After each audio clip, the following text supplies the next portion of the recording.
Etnis Sumbawa merupakan salah satu dari 1.256 etnis Austronesia yang bermukim di bagian barat Pulau Sumbawa.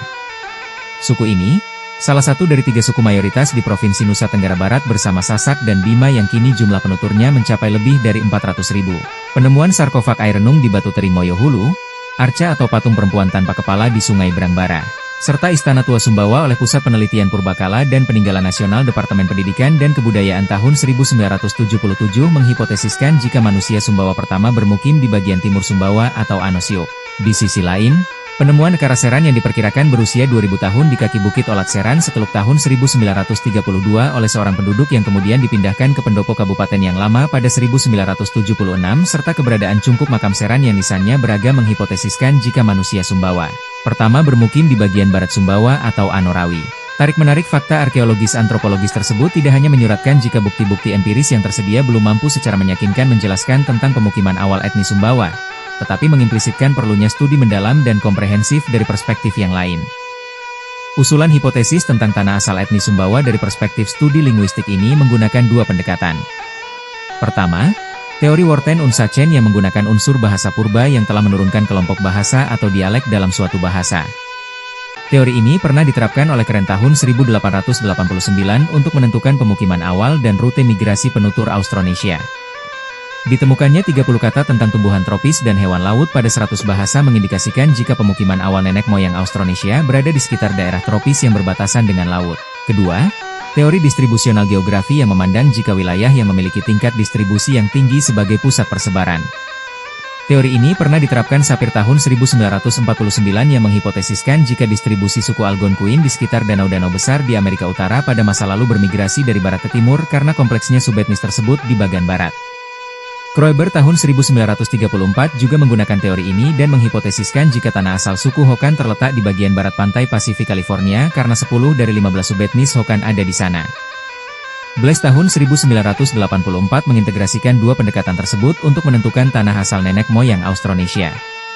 Taiwan ditentukan sebagai tanah asal karena 9 dari 10 cabang terdapat di sana.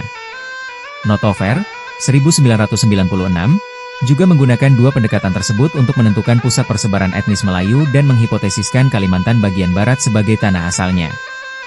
Sebab, 9 dari 14 cabangnya terdapat di wilayah tersebut, 3 lainnya terdapat di Sumatera dan Semenanjung. Untuk menentukan pusat persebaran etnis Sumbawa, pada tahun 1994, Mahsun telah mengambil ribuan kosakata pada 30 daerah pengamatan dan mengategorasikannya menjadi 4 dialek, yaitu dialek Sumbawa Besar, Taliwang, Jereweh, dan Tongo. Menurut Mahsun 1995, secara historis nenek moyang etnis Sumbawa tersebut, pertama-tama terpisah menjadi 2, yaitu dialek Sumbawa Besar dan dialek Taliwang Jereweh Tongo. Selanjutnya, dialek Taliwang Jereweh Tongo terpisah menjadi 2, yaitu dialek Taliwang dan dialek Jereweh Tongo. Akhirnya, nenek moyang Jereweh Tongo terpisah menjadi 2, yaitu dialek Jereweh dan dialek Tongo. Dengan mencermati distribusi geografisnya, dapat dihipotesiskan jika etnis Sumbawa pertama kali bermukim di wilayah bagian barat. Sebab, 3 dari 4 subetnisnya ada di wilayah tersebut, yaitu Taliwang, Jereweh, dan Tongo.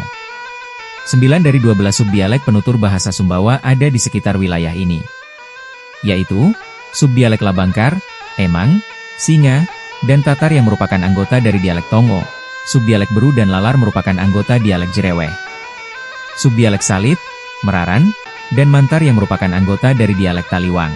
Adapun 3 subdialek sebagai anggota dialek Sumbawa Besar adalah Baturotok, Ri, dan Sumbawa Besar.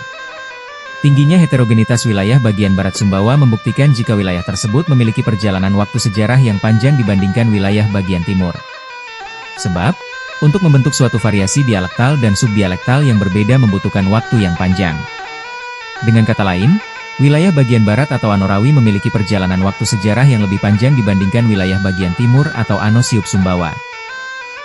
Bukti linguistik lain yang menguatkan hipotesis tersebut adalah dari 497 etimon Sumbawa Purba yang direkonstruksi Mahsun tahun 1994, ditemukan 36 etimon yang masih dipelihara dalam dialek Taliwang dan Jereweh yang dalam dialek Sumbawa Besar dan Tongo telah mengalami perubahan. Bentuk yang masih dipelihara tersebut dapat diamati pada bentuk yang menyatakan makna, turun, lutut, jambu mete, tumpul, 3 hari yang lalu, dan tipis. Bentuk-bentuk tersebut sebenarnya masih dipelihara oleh penutur dialek Sumbawa Besar subdialek Batu Rotok. Hanya saja cukup sulit untuk menghipotesiskan jika Batu Rotok sebagai pusat persebaran jika harus dipaksakan wilayah Sumbawa Besar sebagai pusat persebaran. Jika dispesifikan, di manakah pusat persebaran tersebut berada? Jika dicermati, 26 retensi unsur bahasa Sumbawa Purba tersebut hanya ditemukan pada wilayah subdialek Mantar, sedangkan pada subdialek Taliwang yang lain telah mengalami perubahan, sehingga wilayah Jereweh dapat dihipotesiskan sebagai lokasi tempat nenek moyang etnis Sumbawa pertama kali bermukim. Hal ini diperkuat oleh beberapa bukti. Pertama, di sekitar wilayah tersebut masih memelihara bahasa Sumbawa Purba berupa vokal tinggi depan I pada suku kata tertutup, sedangkan pada dialek lain telah mengalami perubahan. Hal ini dapat diamati pada bentuk yang menyatakan makna, gigi, kulit, dan racun. Kedua, pada wilayah Jereweh masih memelihara vokal I pada suku akhir tertutup dari bahasa Purba Bali Sasak Sumbawa. Hal ini dapat diamati pada bentuk yang menyatakan makna, sejenis burung kecil, dan lari-lari kecil. Ketiga, vokal I Austronesia Purba pada suku kata akhir tertutup juga masih dipelihara pada wilayah Jereweh. Hal ini dapat diamati pada bentuk yang menyatakan makna, tipis, dan halus. Keempat, pada wilayah Jereweh masih memelihara bahasa Sumbawa Purba berupa vokal tinggi belakang U. Hal ini dapat diamati pada bentuk yang menyatakan makna, pukul, takut, dan tikus. Pada tiga dialek lain, bunyi tersebut telah mengalami perubahan. Kelima, vokal U pada suku kata tertutup Austronesia Purba juga masih dipelihara di wilayah Jereweh, sedangkan pada tiga dialek lainnya telah mengalami perubahan. Hal ini dapat diamati bentuk yang menyatakan makna, gempa, kelapa, ratus, dan bambu. Jika hipotesis pusat persebaran tersebut diterima, setidaknya ada 4 fase migrasi etnis Sumbawa dari tanah asal ke tempat bermukimnya saat ini. Migrasi pertama ke arah selatan menghasilkan penutur dialek Tongo.